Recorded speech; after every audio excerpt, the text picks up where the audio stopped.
அமெரிக்கால நீங்க கிரீன் கார்டே வச்சிருந்தாலும் ரொம்ப ஆபத்து தான். சேஃப் அப்படின்னு சொல்ல முடியாது. We're going to be selling gold card. Price on that card of about $5 million. ஒரு வருஷத்துக்கு மேல நீங்க அமெரிக்கால இல்ல ஆஜராகுங்க அப்படின்னு சொல்லி அமெரிக்கன் கவர்மெண்ட் சொல்றதா ஒரு குற்றச்சாட்டு முன்வைக்கப்படுது.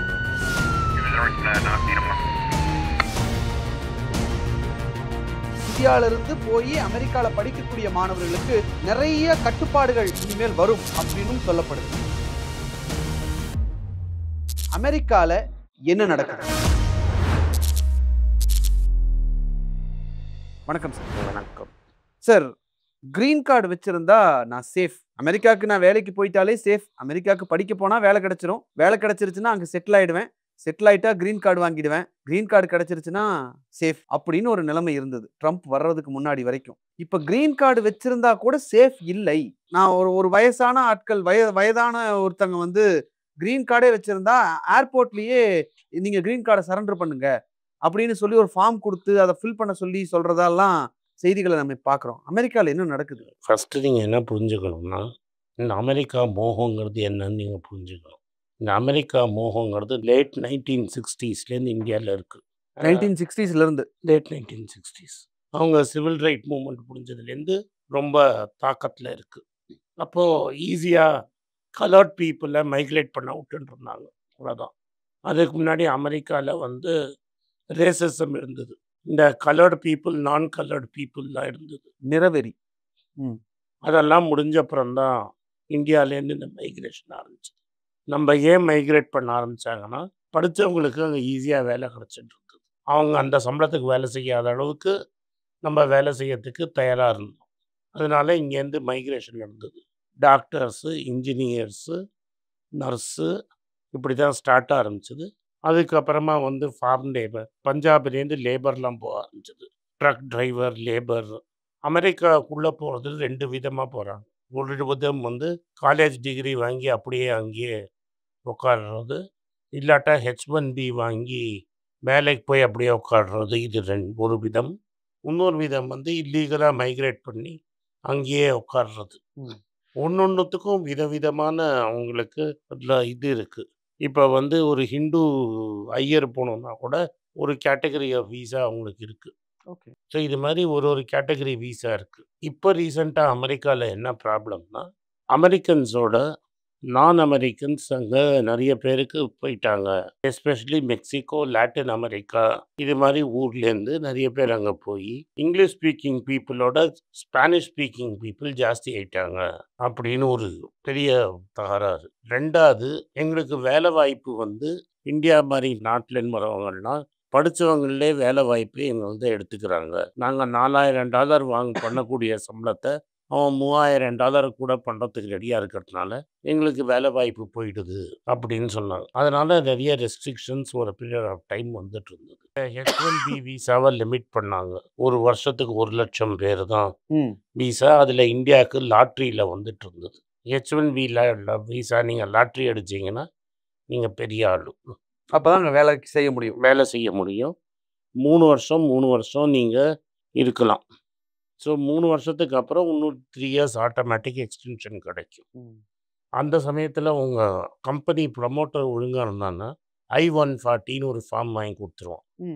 I-140 வாங்கி கொடுத்துட்டாங்கன்னா நீங்கள் H1B பர்மனெண்ட்டாக அங்கே இருக்கலாம், வேலை இருக்கிற வரைக்கும். ஒரு வேலையிலேன்னு வேலை இல்லைன்னா வீட்டுக்கு அனுப்பிச்சிடுவோம்.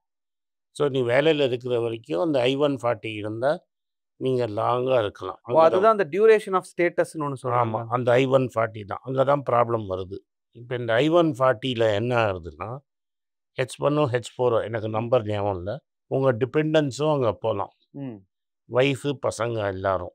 ஆனால் அவங்க வேலை செய்ய முடியாது அப்படின்னு இருந்தது. அஃபிஷியலாக செய்ய முடியாது, அன்அஃபிஷியலாக செய்கிறாங்க. இப்போ என்ன சொல்லிட்டேன்னா, ஃபஸ்ட்டு அடி என்னென்னா, நான் H1Bயில் போயிருக்கிறேன், எனக்கு இன்னும் க்ரீன் கார்டு கிடைக்கல, என் பசங்களுக்கு 21 வயசு ஆகிடுச்சுன்னா அவங்கள இந்தியாவுக்கு திரும்பி அனுப்பிச்சிடுவார் அப்படிங்கிறது முதல் ப்ராப்ளம். ஓகே. 21 வயசு வரைக்கும் நீங்கள் கூட வச்சுக்கலாம், அப்புறம் அவன் டிபெண்ட் இல்லை. ஓகே. இப்போ அது ஒரு பெரிய ப்ராப்ளம். இந்த பசங்கள்லாம் இந்தியாவில் பிறந்திருந்தாலும் ஒரு 2-3 வயசுக்குள்ளே அமெரிக்காவுக்கு போய் அந்த வாழ்க்கையை தவிர அவனுக்கு ஒன்றுமே தெரியாது. அவனை இந்தியன் பாஸ்போர்ட் வச்சுருப்பான், ஆனால் அப்புறம் அவன் இந்தியாவே பார்த்துருக்க மாட்டான். அங்க ஒரு டூரிஸ்ட் மாரியே கம்ப்ளீட்டா வாழ்ந்திருப்பாங்க. அவன் அந்த ஊர்க்காரன் மாரி வாழ்ந்திருப்பான். அந்த அதுதான். ஊர்ல வாழ வேண்டிய பேப்பர் இல்ல. இல்ல. ம். இது ட்ரம்ப் வரதுக்கு முன்னாடி இத பெருசா கண்டுக்காம அவங்கள இருக்க விட்டுருந்தாங்க. இப்போ ட்ரம்ப் என்ன சொல்றாருன்னா, அவங்கள வெளில அனுப்பு. இது ஃபர்ஸ்ட் அடி. இப்ப எல்லாத்துக்கும் அவரோட எலக்ஷன் பிளாங்க்கே, நான் வந்து ஒரு வால் கட்டுவேன். ஆமா. நான் எல்லாரும் வேலைய விட்டு தூக்குவேன். நெறைய இமிகிரண்ட் அனுப்புவேன். ஸோ நம்ம ஊர்ல 2வது விதத்துல போன இல்லீகல் இமிகிரண்ட் ஒரு இந்தியன்ஸ் ஒரு 10,00,000 பேர் இருக்காங்க. அவங்களெல்லாம் கட்டி போட்டு பெயிண்ட்ல அனுப்பிச்சு ஒரு ஷோ காமிச்சாரு. ஸோ இப்ப இந்த இமிகிரேஷன் டிபார்ட்மெண்ட்டுக்குலாம் ஒரு டார்கெட் மாரி செட் பண்ணிட்டாரு. நீ புடிச்சியோ, புடிக்கலையோ, இவ்வளாம் பேர நீ வேலைய விட்டு தூக்கு. இவ்வளாம் பேர நான் திரும்பி இந்தியாவுக்கு அனுப்பு. அனுப்பிச்சேன்னு எனக்கு வீடியோல காமி. இந்தியாவுக்கு மட்டும் இல்ல, உலகத்துல எல்லா ஊருக்கும் அனுப்புன்னு. ஸோ இப்ப என்ன பண்றாங்கன்னா, நெறைய இப்ப என் பையன் அமெரிக்கால இருக்கான்னு வைங்க. எனக்கு நான் வந்து கஷ்டப்பட்டு கிரீன் கார்டு வாங்கியிருப்பேன். ம். ஸோ இப்ப நான் என்ன பண்ணுவேன், நான் வயசானவன். எனக்கு கிரீன் கார்டு இருக்கும். ஆனா அமெரிக்காவுக்கு நான் வந்து டிபெண்டன்ட். ம். என்னால அமெரிக்காவுக்கு ஒண்ணும் பெரிய லாபங்கள் கிடையாது. ம். இப்ப எனக்கு வயசு 70 இருக்குன்னு வைங்க. என் பையன்னால எனக்கு கிரீன் கார்டு. என் பையன் contributing to American economy. But நான் ஒரு ட்ரெயின் ஆன் அமெரிக்கன் எக்கானமி.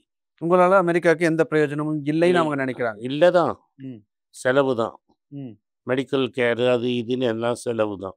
நீங்க இன்சூரன்ஸ் கட்டினாலும் நான் ஒரு ட்ரெயினு. ஸோ என்ன முதல்ல வெளில தள்ளுங்கிறான். இது மாரி ஆட்கள தான் அவன் வந்து லைன்லேருந்து இவங்கெல்லாம் என்ன பண்ணுவாங்க, 6 மாசம் பசங்களோட இருப்பாங்க. 3, 4 மாசம் இந்தியால சொந்தக்காரனோட போயிட்டு நல்லா சுகமா இருந்துன்னு இருந்தாங்க. இவங்களெல்லாம் வெளில தள்ளுன்னு ஆரம்பிச்சிருக்கான். ஓகே. பட் இத என்ன பண்றான், ரேண்டமா லைன விட்டு வெளில வர சொல்றது. ஒரு ஃபார்ம கையெழுத்து போட்டு குடு, ஊருக்கு போன்னு. தட் இஸ் இங்க வராத அப்படின்னு. இதுதான் நீங்க சொல்ற கிரீன் கார்டு ப்ராப்ளம். 2வது ப்ராப்ளம் இந்த H1Bல நான் சொன்னது. ம். இது மாரி நீங்க வந்து உங்க டிபெண்டன்ஸ 21 வயசுக்கு மேல ஆயிடுச்சுன்னா, அவன வெளில தள்ளிடுவான். 3வது இப்ப அது கோர்ட்ல ஸ்டே வாங்கிட்டாங்க. உங்க குழந்தை அங்க பிறந்ததுன்னு வைங்க. ம். அது ஆட்டோமேட்டிக் அமெரிக்கன் சிட்டிசன். இப்ப அந்த ரூல் அவன் இல்லங்கிறான். அது ரொம்ப வருஷமா இருக்கிறது மாத்த முடியாதுன்னு ஒரு சைடு சொல்றாங்களா சார்? அது கோர்ட்ல அது கான்ஸ்டிடியூஷனல் கோர்ட் தான் டிசைட் பண்ணும். அது வந்து இது பாஸ் பண்ணும் காங்கிரஸ். இது இவ்வளோ சீக்கிரம் டிசைட் ஆகும். ஸோ அவன் பேசிக்லி எல்லாரும் அமெரிக்கன் நம்ம ஊரு மட்டும் இல்ல. இன்ஃபேக்ட் அங்க போர்டே எழுதி போட்டிருப்பான். எனக்கு 9:30 மணிக்கு அப்பாயின்ட்மெண்ட்னா நான் 9:30 மணிக்கு வந்தா போதும்னு. ம்ஹ்ம். இருந்தாலும் நம்ம ஆளுங்க போய் அங்க கியூல நிப்பாங்க முன்னாடியே. நீங்க கார்த்தால மவுண்ட் ரோடு போனீங்கன்னா உங்களுக்கு ஒரு அமெரிக்கன் எம்பசி முன்னாடி ஆமா. அதுல இது எல்லாருமே வந்து எக்கனாமிக் மைக்ரண்ட். இங்கேயோட அங்க பெட்டர்னு. ஆக்சுவலா பார்த்தீங்கன்னா, இங்கேருந்து அங்க ஒண்ணும் பெட்டர் கிடையாது. ம். ஏன்னா 2 விதமா நீங்க பார்க்கலாம். ஃபர்ஸ்ட்டு நீங்க வெறும் லிவிங் ஸ்டாண்டர்ட் மட்டும் கம்பேர் பண்றீங்கன்னா, பர்ச்சேசிங் பவர் பேரிட்டின்னு இருக்கு. ம். இது கேபிட்டல் ஃப்ளோஸ் வந்து டிஸ்டார்ட் பண்ணிடும். அதனால கேபிட்டல் ஃப்ளோஸ தள்ளி வச்சுரும். ம். ஒன்லி இத வச்சுப்போம். எது இங்க சக்தி மசாலா பாக்கெட் ரூ. 40ன்னா அங்க ரூ. 300. அப்படிதான் பார்க்கணும். ஸோ நீங்க வந்து அங்க ஒரு $5,000 சம்பாதிச்சீங்கன்னா தான், ம். இங்க நீங்க $1,50,000 சம்பாதிக்கிற மாரி வாழ்க்கைய லீட் பண்ண முடியும். 1,50,000 $2,00,000 நீங்க வாழ்க்கை வாழணும்னா, அங்க நீ $5,000 சம்பாதிச்சா தான் முடியும். ம். $5,000ல வந்து அவன் $1,500 டாக்ஸு அது இதுன்னு பிடிக்கிடுவான். $100,000 சம்பாதிச்சீங்கன்னா, உங்க கையில $75,000 மிஞ்சும். இப்ப அந்த ஜாப வந்து நீங்க ஒரு அமெரிக்கனோட கம்பீட் பண்றீங்க அப்படிங்கிற ஒரு நெனப்புல தான் அவங்க இருக்காங்க. ஸோ ட்ரம்ப்புடைய தாட் வந்து இந்த 75,000ங்கிறது ஒரு அமெரிக்கனுக்கு கிடைக்க வேண்டியத, ஒரு வெளிநாட்டுல இருந்து ஒருத்தர் வந்து வேலை செஞ்சு வாங்கிட்டு போறாங்க. வேல்டா வாங்கிட்டு போறான். அத நிறுத்து அப்படிங்கிறது தான் அவனோட கணக்கு. இதுக்கு டிசிஎஸ் மேல, காக்னிசன்ட் மேல, இது மாரி கம்பெனி மேலலாம் நெறைய கேஸ் இருக்கு. ம். சரி இப்போ H1B விசால ஒருத்தங்க போறாங்க. அங்க அவங்களுக்கு குழந்தை பிறக்குது அப்படின்னா, இப்போதைக்கு அவன் அங்க குழந்தை அங்க பிறந்தா அவன் அமெரிக்கன். அந்த குழந்தை அமெரிக்கன். அத பேஸ் பண்ணி இவங்களும் வந்து கிரீன் கார்டு பின்னாடி வாங்கிக்கலாம். பட் நீ H1B இருந்து ம். 140 இருந்தாலே உன்ன அனுப்ப முடியாது. அததான் அவன் அலர்றான். ஒரு அமெரிக்கனுக்கு கிடைக்க வேண்டிய வேலைய நீங்க எடுத்துடுறீங்கன்னு. இந்த டெக்னாலஜி கம்பெனிலாம் என்ன சொல்றான்னா, நான் கொண்டு வந்தேன்னா என் காஸ்ட் ஏறும். அதனால என் காஸ்ட்டையும் பேலன்ஸ் பண்ணுங்கிறான். இப்போ ட்ரம்ப் முன்னாடி வந்தப்ப, இது செகண்ட் இது டர்ம். இது இந்த ஃபர்ஸ்ட் டெர்முக்கும் செகண்ட் டெர்முக்கும் என்ன ஏஐன்னு ஒண்ணு வந்துருச்சு. ம். இந்த லோ லெவல் கோடிங் ஜாப் எல்லாம் ஏஐ எடுத்துடுறான். ம். ஸோ அவன்கிட்ட இருக்கிறவனுக்கே வேலை இல்ல அப்படின்னு அவன் நினைக்கிறான். ஆனா, இதுல இன்னொரு ப்ராப்ளம் இருக்கு. இது வந்து சாஃப்ட்வேர் நம்ம ஆளுங்க இன்னொரு இடத்துல என்ன ப்ராப்ளம் இருக்குன்னா, இந்த லோ லெவல் ரெஸ்டாரண்ட்ல வேலை செய்யறது, ஃபார்மில் வேலை செய்கிறது எல்லாரும் மெக்சிகன் அண்ட் சவுத் அமெரிக்கன்ஸ் தான். ம். சீசனல் லேபர் வந்திருக்கான். அவனை நீ விரட்டி விட்டேன்னா அந்த வேலையை அமெரிக்கன் செய்ய மாட்டான். ம். இப்போ நான் வந்து ஆப்பிள் வச்சுருக்கேன்னு வச்சுக்கோங்க. ஆப்பிள் பிளான்டேஷன் ஆப்பிள் பறிக்கிறதுக்கு எனக்கு ஒரு லாட்டின் அமெரிக்கன் தான் கரெக்ட். பண்ணுவான். அது மாதிரி கலிஃபோர்னியாவில் ஆரஞ்சு பறிக்கிறதையும் ஒரு மெக்சிகன் தான் பண்ணுவான். நீ ஒரு அமெரிக்கனை கூப்பிட்டேன்னா அது கட்டுப்படி ஆகாது. ஸோ எந்த வேலைக்கு விடலாம் எந்த வேலைக்கு விடல முடியாதுங்கிறது ஒன்று. ம். இன்னொன்று, அந்த ஊரில் இருக்கிற பெரிய கண்டெய்னர் ஓட்டுறதுக்கெல்லாம் உங்களுக்கு ஆள் வேணும். ம். நார்மலாக வெள்ளைக்காரன் வந்து இந்த வேலையை செய்ய மாட்டான். பட் ஒரு பாப்புலர் நரேட்டிவ் அவன் என்ன சொல்லிட்டான்னா, நம்ம வேலையெல்லாம் சைனா திருடிட்டான், நம்ம வேலையெல்லாம் இந்த மைக்ரண்ட் திருடிட்டான், எனக்கு ஓட்டு போட்டிங்கன்னா நான் மைக்ரண்ட்டை உள்ளே விட மாட்டேன், எனக்கு ஓட்டு போட்டிங்கன்னா சைனாவில் டாரிஃப் போடுவேன், ம். அதனால் அவங்க உள்ளே வர முடியாது. ஸோ இப்போ அவன் டார்கெட் கொடுத்ததுனால இங்கே கரெக்டாக தப்பா அதெல்லாம் ஒன்றும் கிடையாது. நீ வந்து இந்தியனா கருப்பனா எதுவும் கிடையாது. ஒரு ரீசெண்டாக ஒரு பேப்பரில் வந்திருந்தது, வெளிநாட்டு பேப்பரில், ஜெர்மன் ம். வித்து க்ரீன் கார்டு ம். With a fiancée who is an American citizen. ம். கல்யாணம் பண்ணிக்கு போகிறவ அமெரிக்கன், ம். இவன் ஜெர்மன் வெள்ளைக்காரன் கிறிஸ்டியன், க்ரீன் கார்டை வச்சுருக்கான், ஜெர்மன் பாஸ்போர்ட் இருக்குது. நார்மலாக இவனா உள்ளே விட்டுருவாங்க. ம். அமெரிக்காவில் இருக்கான், மெக்சிகோவுக்கு ஒரு ஹாலிடே போயிட்டு உள்ளே வரைச்ச அவனை வந்து ஒரு 10 நாளைக்கு ஜெயிலில் வச்சுட்டாங்க. ஜெயிலில் டிப்போர்டேஷன் சென்டரில் வச்சு திரும்பி அனுப்புகிறாங்க. ஸோ அண்ட் ஸோ ஜெர்மன் கவர்மெண்ட்டே என்ன சொல்லிட்டாங்கன்னா, தயவு செஞ்சு அமெரிக்கா பக்கம் போகாதீங்க அப்படின்னு ஒரு அஃபிஷியல் வார்னிங்கே கொடுத்துட்டோம். இந்த பயம்லாம் எங்கே ரிஃப்ளெக்ட் ஆகுதுன்னா, நம்ம ஊரில் இத்தனை நாள் மேக்ஸிமம் பணம் இந்தியாவுக்கு வர்றது வந்து மிடில் ஈஸ்ட்லேருந்து தான் வரும் ரெமிட்டன்ஸஸ். ஆமா. ஃபஸ்ட்டு டைம் அமெரிக்காலேருந்து வர ரெமிட்டன்ஸஸ் அதிகமாயிருக்கு. அதிகமாயிருக்கு. இது என்ன காட்டுது? அங்கே இருக்கிறவன் நம்ம பணத்தை அனுப்ப மாட்டான், அங்கே தான் வச்சுருப்பான். ம். அவனுக்கே இந்தியாவில் நாளைக்கு நான் திரும்பி வரணும்னா என் பணத்தை இங்கே வைக்கணுமா அப்படிங்கிற பயம் வந்துருச்சு அப்படின்னு தான் நீங்கள் பார்க்கணும். ஓகே. சார் இப்போ யுஎஸோட வைஸ் பிரசிடென்ட் என்ன சொல்றாரு? நீங்க கிரீன் கார்டு வச்சிருக்கீங்கன்றதுக்காக இந்த நாட்டோட குடிமக்கள் ஆயிட முடியாது. நீங்க இங்கேயே இன்டெஃபினிட்டா இருந்துற முடியும்னு நீங்க நினைக்காதீங்க. அப்படின்ற ஒரு விஷயத்த வந்து யுஎஸோட வைஸ் பிரசிடென்ட்ஸே சொல்றாரு. இது வந்து அங்க இருக்கக்கூடிய இந்தியர்களுக்கு ஒரு பெரிய பயத்த குடுத்திருக்கு அப்படின்னு அங்கிருந்து வரக்கூடிய செய்திகள்லாம் சொல்லுது. இப்படி பார்க்கும்போது இங்கிருந்து படிக்கிறதுக்கு ஸ்டூடண்ட்ஸ் போறாங்கல்ல சார். அவங்களுக்கும் நெறைய ஸ்க்ரூட்டினி அந்த மாரியான விஷயங்கள் எல்லாமே இருக்கு. அமெரிக்காவில் ஒரு விஷயம் இருக்குது. அவரோட ஒய்ஃபே ஒரு இந்தியன். ஒய்ஃபோட அம்மா அப்பா வந்து இதே மாதிரி போய் தொத்தி சிட்டிசன் ஆகி இந்த பொண்ணு அங்கே பிறந்து தான் சிட்டிசன் ஆயிடுச்சு. Vice president. Vice president wife ம். திரும்பி அமைச்சிருவாரா? இதெல்லாம் எப்படின்னா, எனக்கு ஒரு நியாயம், ஊருக்கு ஒரு நியாயம். இன்னைக்கு எது எனக்கு பாப்புலர், இன்னைக்கு நான் எது எனக்கு பாப்புலர், நான் எதை சொன்னால் எனக்கு ஓட்டு விழும், அவ்வளோதான் அது. இதெல்லாம் நீங்கள் சீரியஸாக எடுத்துக்காது. இங்கேருந்து நீங்கள் படிக்க போகிறது எதுக்கு போகிறதுனா, எப்படியாவது அங்கே செட்டில் ஆகலாமா, ம். நம்ம ஆளுங்க யூரோப் போகிறது, அமெரிக்கா போகிறது, இது எல்லாமே இந்த ப்ராப்ளம். இப்போ இருக்கிற ஜெர்மன் ப்ராப்ளம் தான் விட்டுருங்க. நார்மலாக நீங்கள் வந்து படுத்தாமல் இருந்தீங்கன்னா நீங்கள் வாப்பா படின்னு சொல்லுவான். ம். ஏன்னா ஃபுல் பணம் நீங்கள் கட்ட போகிறீங்க, ம். அவன் எக்கானமிக்கு நல்லது.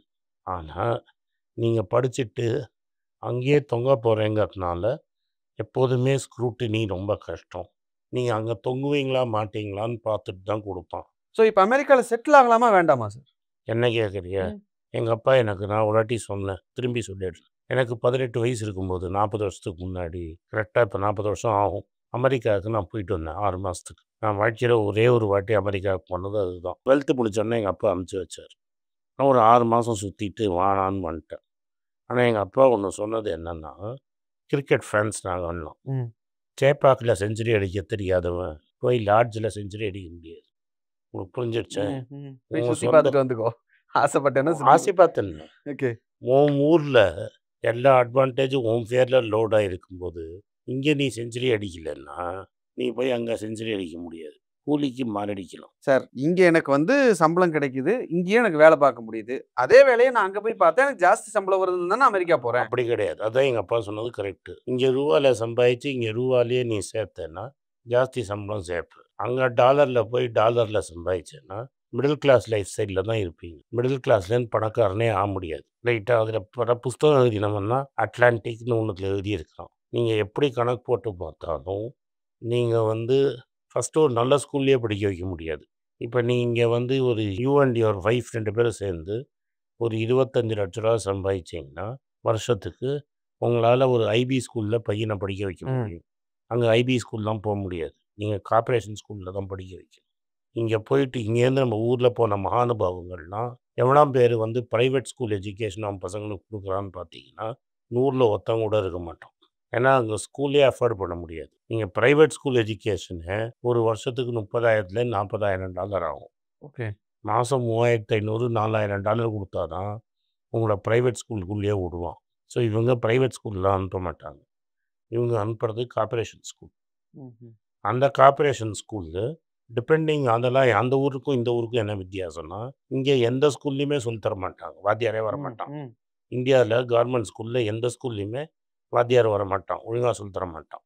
யார் என்ன கேட்குதோ அதான் ரியாலிட்டி. ரைட்டா? இன்னும் நார்த் இந்தியா போனால் இன்னும் மோசம். ரைட்டா? அந்த ஊர்லேயும் அப்படியே தான் இருக்குது. அந்த ஊரில் என்ன அட்வான்டேஜ்னா, இந்த ஸ்கூலை கண்ட்ரோல் பண்ணுறோட வேலை parent teacher association. Okay. Not the education system. So neighbourhood எந்த இடத்துல இருக்கீங்களோ அந்த இடத்துல வந்து பெட்டர் ஸ்கூல் இருக்கும். அந்த ஏரியாவோட ப்ராப்பர்ட்டி வேல்யூவே ஸ்கூலை வச்சு தான் டிசைட் ஆகும். இப்போ இந்த ஏரியா ஸ்கூலு நல்ல கார்ப்பரேஷன் ஸ்கூல்னா ப்ராப்பர்ட்டி வேல்யூ அங்கே ஜாஸ்தியாக இருக்கும், டேக்ஸ் ஜாஸ்தியாக இருக்கும், நல்ல டீச்சர் இருக்கும். நீ சொத்த ஏரியாவில் இருந்தேன்னா சொத்த ஸ்கூலுக்கு தான் போகணும். இது யூனிவர்சல் ரூல். ஓகே. இந்தியன்ஸ் பெட்டராக பர்ஃபார்ம் பண்ணுறாங்கன்னு காலர்ஸ் அப் பண்ணிக்கிறதெல்லாம் இங்கே நல்லா படித்த பசங்க தான் அங்கே போய் வேலைக்கு சேருவாங்க. ஃபஸ்ட்டு ஜெனரேஷன் தான் போயிருக்கீங்க. அதெல்லாம் ஐஐடி கிண்டி அது மாதிரி படித்த பசங்க அந்த காலத்து எவன் வேணால் உள்ளே போனது கடைசி 20 வருஷம் தான். ஸோ அதனால தான் ஏஷியன் கிட்ஸு வீட்டிலே படிக்க வச்சுருவீங்க. கார்ப்பரேஷன் ஸ்கூல் சரியில்லைன்னு சொல்லி வீட்டில் படின்னு சொல்லி கொடுக்கறது. இல்லாட்டா உங்கள் ஸ்கூலே சைஃபர். ஓகே. ரைட்டாக இருங்க, ஸ்கூலே சைஃபர். நீ நினச்ச போது டாக்டர்டெல்லாம் போய் பார்க்க முடியாது. அப்பாயின்மெண்ட் ஃபிக்ஸ் பண்ணி அதெல்லாம் வேணாம். ஒரு ஊசி போடணுன்னா $100. இங்கே ஊசி போடணுன்னா $100. எவ்வளோ? $100. ஆமாம். இப்போ இது காய்ச்சலாக இருக்குது, டாக்டர்கிட்ட போனால் $100 $150 கொடுத்தீங்கன்னா எம்பிபிஎஸ் டாக்டர் பார்த்துட்டு ஊசி போட்டுருவான். நீங்கள் காய்ச்சலுக்குன்னா நீங்களாக தான் மருந்து சாப்பிட்டுக்கணும். டாக்டர் ஊசி போடணுன்னா உனக்கு தெரிஞ்ச டாக்டர் பிளாக்ல ஏதாவது வந்து $50 வாங்கி ஊசி போட்டால் தான் உண்டு. இல்லாட்டா இன்சூரன்ஸ் இருந்தால் தான் நீ ஹாஸ்பிட்டலுக்கே போக முடியும். அண்ட் இன்சூரன்ஸ் கிளைம் பாஸ் பண்ண மாட்டான்ட்டு வீட்டுக்கு போய் 2 மாத்திரையை கொடுத்து வீட்டுக்கு அனுப்பிச்சிடுவோம். பெரிய ப்ராப்ளம் இருந்தால் தான் நீ போய் பண்ண முடியும். அப்படி இப்போ ஓஹோன்னு சம்பாதிச்சவங்க எனக்கு சொந்தக்காரங்களே இந்த வெயிட்டை குறைக்கிற ஆப்ரேஷனு, ஸ்டமக்கை டக் பண்ணுற ஆப்ரேஷனு, கண் ஆப்ரேஷனு, பல்லு சரி பண்ணிக்கிறது எல்லோரும் இங்கே வந்து பண்ணிப்பான். இந்தியாவில் வந்து பண்ணதை நானே கண்ணால் பார்த்துருக்குறேன். மெடிக்கல் டூரிசம்க்கு இந்தியா ஃபேமஸ் இல்லை சார்? அது ரைட்டு. செவுத்தில் அடித்த கீரையை வயிற்று போடுறின்னு வருவான். செவுத்தில் அடித்த கீரையை அதாவது கதை தெரிலன்னா ஒரு கீரை பண்ணிகிட்டே இருப்பான் ஒய்ஃபு. பிடிக்காது, ஹஸ்பண்ட் அந்த கீரையை வயிற்று அடிச்சிருவான் தெருவில். இப்போ என்ன ஆயிடுச்சு, நைட்டு பசிக்குது, என்ன இருக்குன்னா அந்த கீரை தான் இங்கே இருக்கும்பாங்க. செவுத்தில் இருந்த கீரையை வயிற்று போடுன்னு சொல்கிற கதை மாதிரி இங்கே வந்து பண்ணி நான் பார்த்துருக்கேன். ஒரு ஆர்மி டாக்டரு அமெரிக்காவில் ஆர்மி டாக்டரு ஹர்னியா ஆப்ரேஷன் இங்கே வந்து பண்ணி நான் பார்த்துருக்கேன். ரைட்டுங்களா? ஸோ இதெல்லாம் நீங்கள் வந்து காம்ப்ரமைஸ். ஓகே. ஸோ இதெல்லாம் நீங்கள் வந்து $10,000 மேலே போயிட்டா இதெல்லாம் உங்களுக்கு தெரியாது. மாதத்துக்கு $10,000 தாண்டிடுச்சுன்னா. ஆமாம். ஆனால் 100 பேரில் ஒருத்தன் தான் இந்த $10,000 போவான். அதாவது நீ மட்டும் 10,000 இல்லை, உன் ஒய்ஃபும் 10,000 இருக்கணும். ஹஸ்பண்ட் அண்ட் ஒய்ஃப் $240,000 இது உனக்கு தெரியாது, வலிக்காது. பட் அதை 100ல் ஒருத்தவங்க கூட இந்த 240,000 போக மாட்டான் H1Bல போனது. Okay sir. இப்போ இந்த அளவுக்கு அவங்க கிரீன் கார்டு மேல ஒரு ரெஸ்ட்ரிக்ஷன் கொண்டு வர்றது வந்து இந்த ட்ரம்ப்போட கோல்டு விசா கார்டை புஷ் பண்றதுக்கு அப்படின்னு சொல்லி ஒரு விஷயம் சொல்றாங்க. கோல்டு விசாலாம் ஃப்ளாப்பு தான்.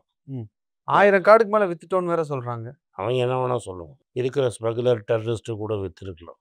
பஸ் 8 கோடி ஒரு கார்டு இருந்தது. இன்னைக்கு 8.5 கோடி. அது ரொம்ப $1 million. அதை இப்போ 5 மில்லியன். 1 கோடிக்கு வித்துட்டு இருந்த டிக்கெட்டை 5 கோடிக்கு வித்துருக்கான். அதாவது என்ன பண்ணியிருக்கான்னா $10,00,000 வித்த சீட்டை 50 லட்சம் சீட்டு, அதாவது மெடிக்கல் சீட்டுக்கு டிமாண்ட் ஏறிடுச்சுன்னு வைங்க. ஒரு சினிமா இப்போ நீங்கள் வந்து விஜய் படம் போகிறீங்கன்னு வைங்க, சீட்டு கம்மியாக இருக்க, டிக்கெட்டு கம்மியாக இருக்குது, டிமாண்ட் ஜாஸ்தியானோன்னையும் ரேட்டு ஏற்றின மாதிரி ஏற்றிருக்கிறாரு. டிமாண்டு குறைஞ்சோன்னா கொஞ்ச நேரம் கழிச்சு குறைச்சிருவார். சார், இப்போ நம்ம ஸ்டூடெண்ட்ஸ் அங்கே போய் படிக்க போகிறாங்கல்ல, படிக்கும்போது பார்ட் டைம் பண்ணுறதுக்கு ஒரு ஆப்ஷன் இருக்குது அப்படின்னு சொல்கிறாங்க. அதெல்லாம் ரெஸ்ட்ரிக்ஷன்ஸ் வந்துடும். எக்ஸாக்ட்லி. துட்டு இருந்தால் வா.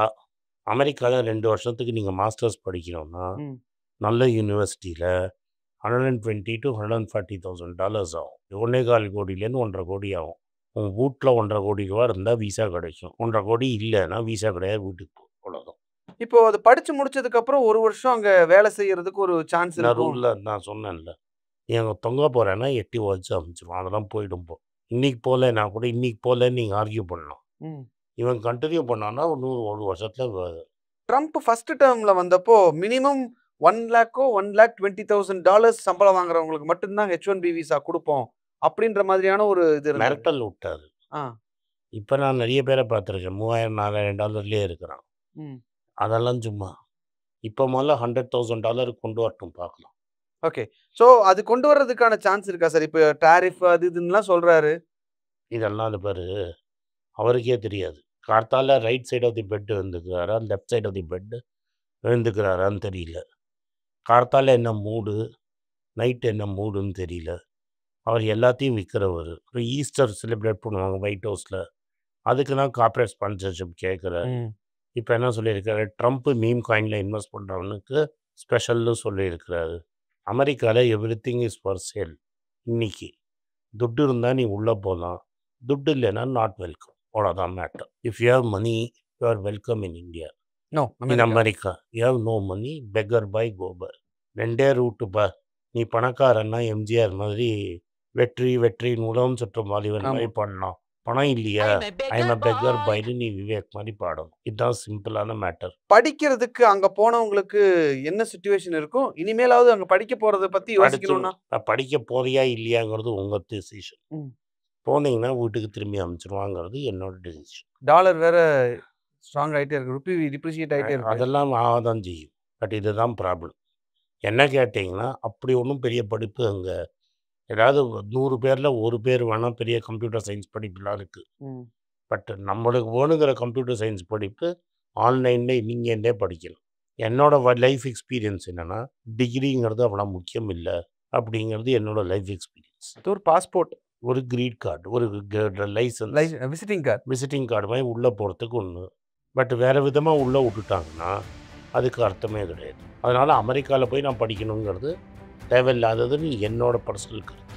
ஓகே சார், இவ்வளோ நேரம் அமெரிக்காவில் நடக்கக்கூடிய பிரச்சனைகள், அங்கே படிக்க போனால் வரக்கூடிய ப்ராப்ளம்ஸ் என்னென்ன இருக்குது, இனிமேல் என்னென்ன நடக்க வாய்ப்பு இருக்குது, க்ரீன் கார்டில் ஏன் இவ்வளோ பிரச்சனைங்கிறதெல்லாம் விளக்கமாக சொன்னீங்க. தகவல்களுக்கு நன்றி. நன்றி.